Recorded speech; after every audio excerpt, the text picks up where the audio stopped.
This is Optimal Living Daily, episode 1577, Living Eyes and Heart Wide Open, by Krista O'Reilly Davy-DeGee of alifeinprogress.ca.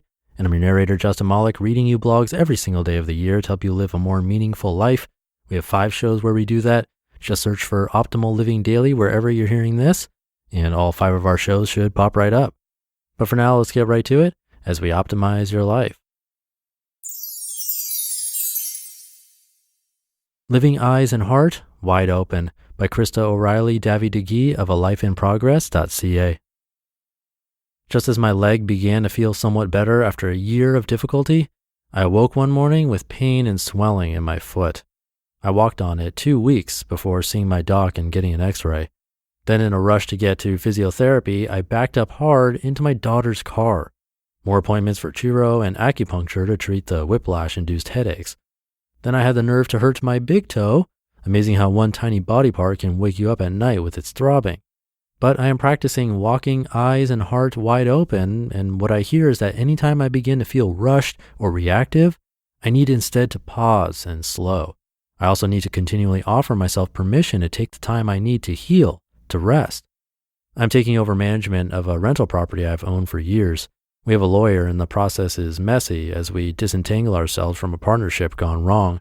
And I find myself with another part-time job that pays nothing at the moment, and which I never wanted in the first place. But when I get quiet and listen in, I hear that I am being called yet one step further to freedom, out of fear and into resilience and faith, and an awareness that I have what it takes to do this job with skill and gratitude. That there is, in fact, a gift in this unwanted experience, and all will be well. There's a relationship in my life that continues to cause me pain. No one is at fault. It is simply a relationship in transition. My heartstrings are forever entangled with this individual. I cannot control the outcome, and this experience simmers and stirs up all those old, intense feelings of rejection and not good enough. After the tears, I spend some time just breathing and remembering that sometimes loving someone means releasing them to choose their path and keeping the porch light on. That someone else's decisions do not determine my worth. And as I linger, I hear, too, that I need to be very careful about the stories I tell myself, for they are often written with partial truths, one-sided, short-sighted, devoid of hope or grace. I practice living eyes and heart wide open. There's a project I'm working on, or rather was working on, for it has come to a standstill. I was contacted by a literary agent interested in representing me, and what seemed so cheery and bright a few months ago now feels almost laughable. I see all the reasons why I was crazy to believe in the possibility of doing this work that I love. Comparison creeps in and I feel dejected and small. Part of living eyes and heart wide open for me is noticing when I'm working from a place of curiosity and joy, or when I have fallen into performance, allowing my happiness to be determined by whether or not you like or approve of me.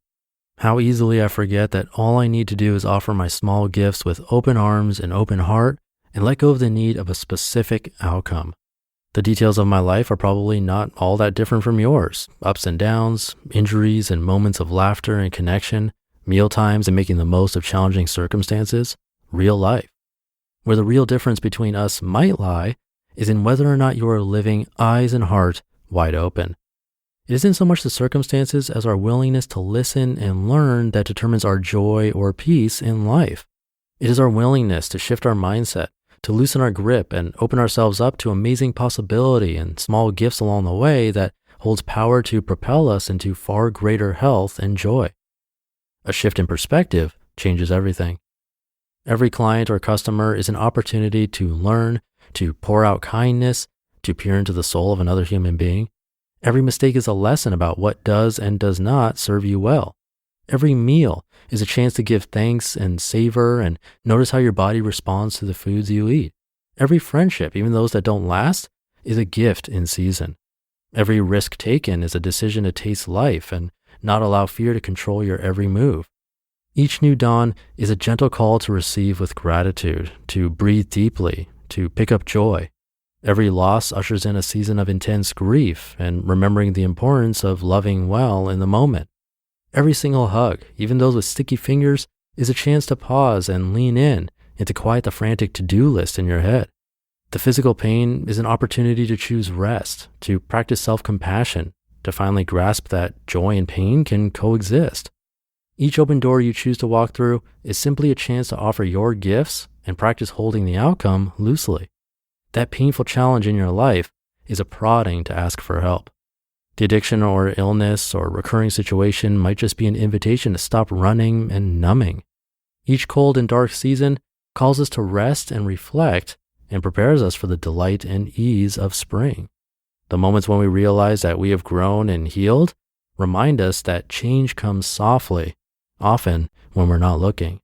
What might change in your life today, or what might you hear if you begin living eyes and heart wide open? You just listened to the post titled Living Eyes and Heart Wide Open by Krista O'Reilly Davy DeGee of alifeinprogress.ca. And thank you to Krista. This one was perfect for this time that we're all going through right now with the big health issue and pandemic. Hopefully it's meaningful for you, but that'll do it for today. Have a great day, great weekend if you're listening in real time, and I'll see you tomorrow for Minimalist Monday, where your optimal life awaits.